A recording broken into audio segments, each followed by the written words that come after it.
want it? Now! For who? Raif! Yeah! Yes! Yeah.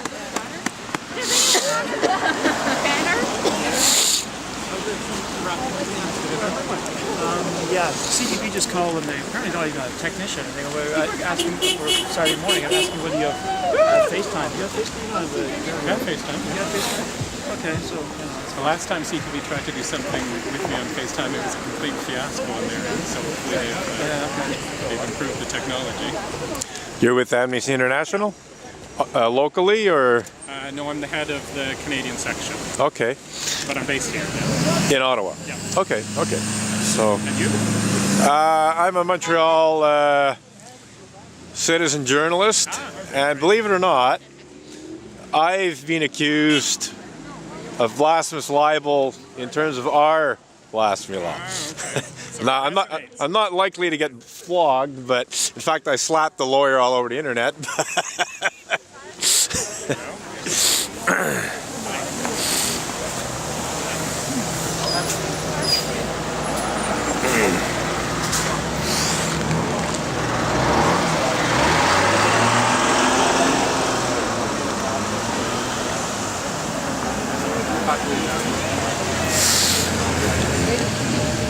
Secretary General.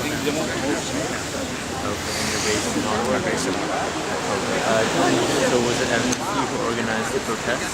Amnesty has certainly organized today's protest, but we're delighted to see that there's people here from all sorts of walks of life in different organizations, and I think that reflects the fact that there's growing understanding and deep preoccupation amongst many Canadians about the tremendous injustice that Raif Badawi faces. And so what's your message here today? Our message is actually a very simple one. We're in front of the Saudi embassy because it's in their hands to correct this injustice, and that is Raif Badawi, who's a blogger who has done nothing wrong than assert his right to free expression and to speak out about human rights, has been sentenced to a 10-year prison term and 1,000 lashes for having done that. That's a profound injustice. It violates free expression, it violates the important international ban on torture, and it has to end. So we're here calling on the Saudi government not to go ahead with the lashings. He's already received 50, he faces 50 tomorrow, and there's still 900 that remains after that. But even more importantly, we're calling on the Saudi authorities to simply release it immediately and without any condition, and to do that now.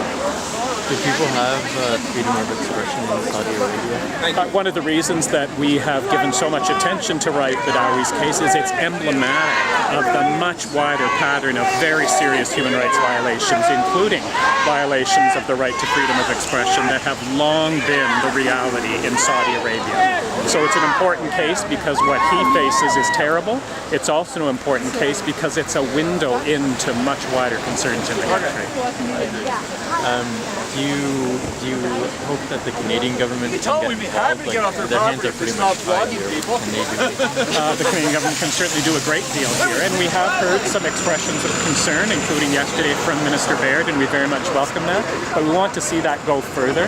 Canada has not yet explicitly and specifically, for instance, called on the Saudi authorities not to go ahead with the flogging. They have not yet specifically and explicitly called on Canada to free Raif Badawi. We need to hear that. But more widely, we're calling on the Canadian government to take the lead in working with other governments. Saudi Arabia is a powerful country and generally is very resistant to international criticism of its human rights record.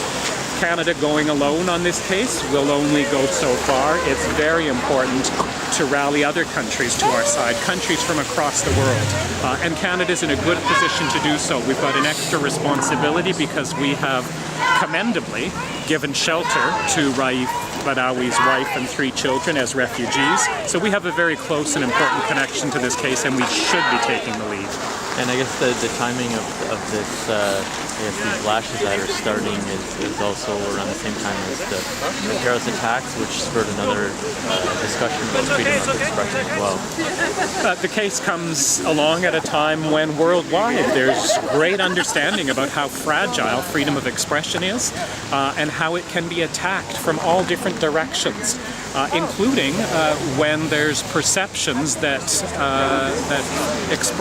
that religion has somehow been offended. Obviously, that's what was at the heart of the terrible terrorist attacks in Paris, and that is part of what the Saudi government has accused Raif Badawi of, that by speaking up about human rights and by criticizing Saudi religious leaders who have failed to take a stand for women's equality, etc., that he has somehow insulted Islam. The cases are very different, but there's also a certain point of similarity between the two. And so all the more reason that it's very important that Canada be very forceful on this case to show that we stand up for freedom of expression at all times, in all countries, no matter whose right is being violated and no matter who is violating the right.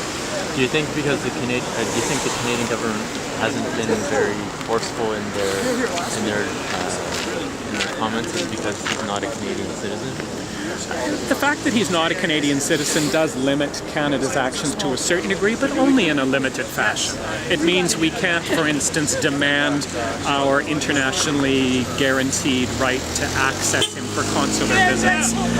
But it does not mean that we can't at all times, in all ways, here at the Saudi embassy, through our own embassy in Saudi Arabia, and in direct personal back and forth dealings between foreign ministers and heads of state, be pressing this case, be making it very clear that Canada insists that the floggings end and that he be freed right away. And that we have every right to do so because his wife and his children now live here. They have the right to be reunited with their husband and their father. And in order for that to happen, he has to be freed from prison, and Canada should be calling for that to happen. Are you surprised that in 2015 there are still cases of flogging?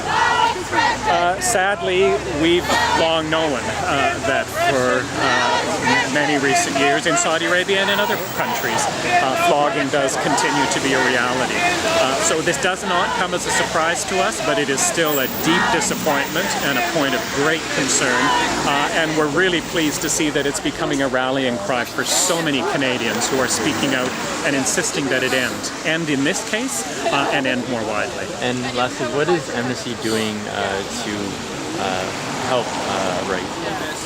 Well, we have launched an action on his case, not just here in Canada, but right around the world, and hundreds of thousands of people in countries right across the globe are signing that petition and writing letters and holding public events, just like the one we've had here today.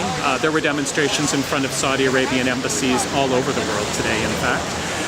We're staying here in Canada in very close contact with Raif Badawi's wife, Ansaf Haidar, who lives in Sherbrooke, Quebec, and providing all the support and assistance and solidarity we can to her as well. Great. Do you have a card on you? Can I ask a couple of questions related to write? You just want my name? Yeah, just so I don't get this. Sometimes it doesn't come out clear on the tape, but I can. It's spelled, even though it's pronounced Neve, it's spelled like never without the R. That's an easy way to remember. Alex. And let me get your title. Alex? You spoke about Canada defending freedom of speech and so on. You're aware of the fact that Canada has its own blasphemy law? Yes. Yeah. You are aware of that?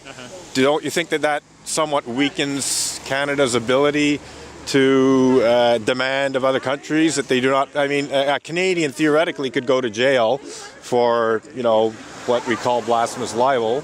We're really focused on Raif. Of course, I understand that, yeah. But don't you think that while yes, there is a need and importance for Canada to be attentive to its own laws and look at ways in which things should be reformed, we think right now what is most important to be focused on is conveying a very clear message to Saudi Arabia that this flogging cannot go ahead tomorrow or ever, and that Raif Badawi should be freed from prison right away. Right. And that's a very firm position. For instance, one thing I'd considered as a way of perhaps allowing Arabia to say... Sorry, can I just finish? Because I think he wanted to. Sure, yeah. So I just want to get your So title. it's Secretary General. And it's Amnesty International Canada. Thank you. Okay. An idea that came to my head was that, if they absolutely have to flog this guy for their, philosophical reasons or whatever, could they perhaps